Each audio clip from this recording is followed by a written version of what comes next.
भ्रष्टाचारी किसे कहते हैं? who are called corrupt? जो भ्रष्ट इंद्रियों से आचरण करता रहे वो हुआ भ्रष्टाचारी।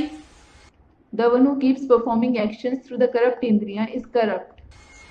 और जो श्रेष्ठ इंद्रियों से ही आचरण करे, भ्रष्ट इंद्रियों से आचरण न करे, वो श्रेष्ठाचारी। And the one who keeps performing actions only through the elevated indriya and doesn't perform actions through the corrupt indriya is righteous. श्रेष्ठाचारी का वाइब्रेशन कैसा बनेगा? What kind of vibrations will a righteous person create? श्रेष्ठ vibration बनेगा। Elevated vibrations. और भ्रष्टाचारी का vibration कैसा बनेगा? And what kind of vibrations will a corrupt person create? भ्रष्ट वाइब्रेशन बनेगा। दृष्टि भी भ्रष्ट बनेगी। Corrupt vibrations. His vision will also become corrupt. दृष्टि में स्थिरता होगी या दृष्टि में चंचलता होगी?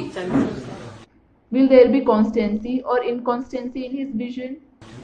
जितना जितना भ्रष्ट बनेगा उतना उतना दृष्टि में चंचलता आती जाएगी। The extent to which someone becomes corrupt, his vision will become inconstant to that extent. और जितना जितना श्रेष्ठ बनेगा उतना दृष्टि में स्थिरता आती जाएगी, श्रेष्ठता आती, एकाग्रता आती जाएगी। And the extent to which he becomes elevated, his vision will become constant, elevated and focused to that extent. क्यों? Why? क्योंकि आत्मा के बाद सबसे जास्ती पावर कौन सी इंद्रिय में होती है? Which indriya is the most powerful after the soul? आंखों में सबसे जास्ती पावर होती है।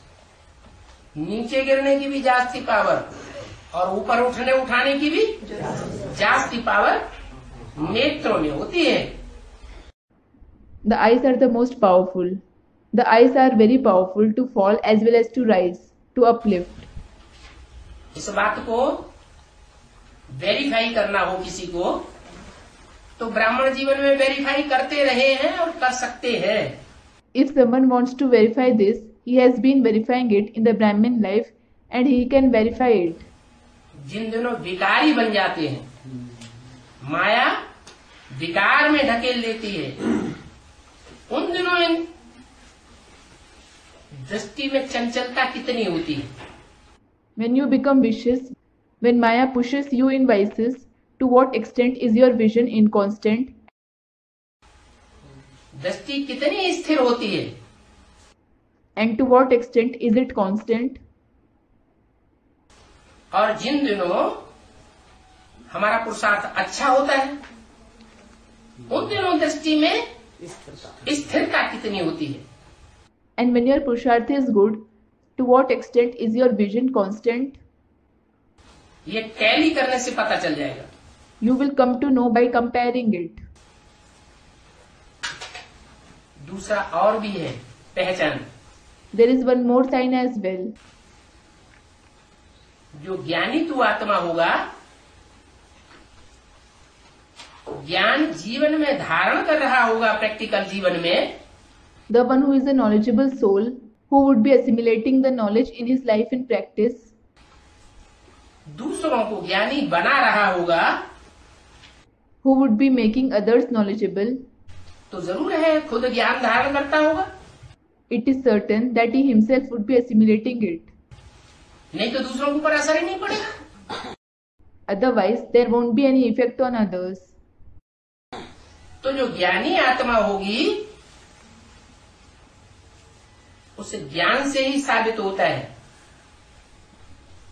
कि वो निर्विकारी रास्ते की ओर है।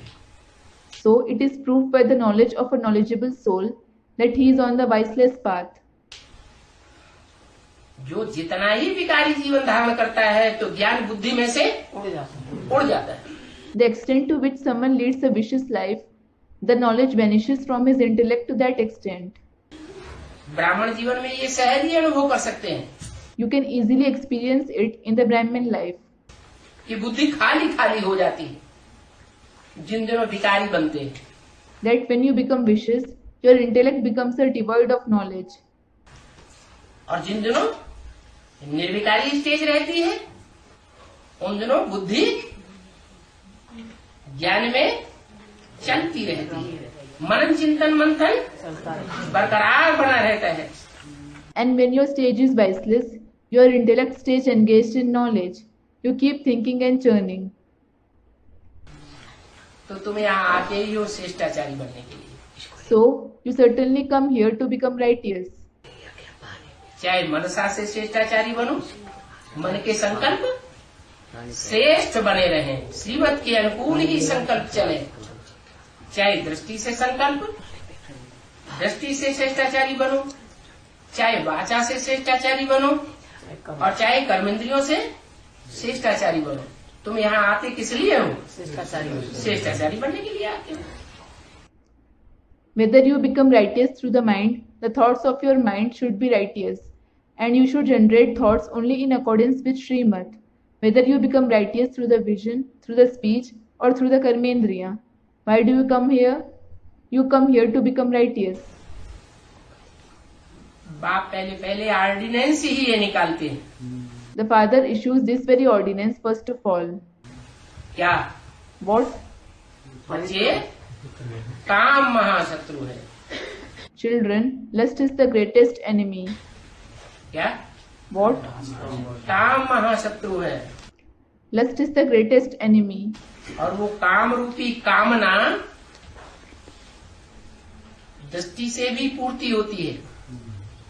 And that desire in the form of lust is also fulfilled through the vision. काम विकार की पूर्ति दृष्टि से होती है या नहीं? Is the desire of the vice of lust fulfilled through the vision or not? है? शुरुआती वहां से होती है। It begins from there itself.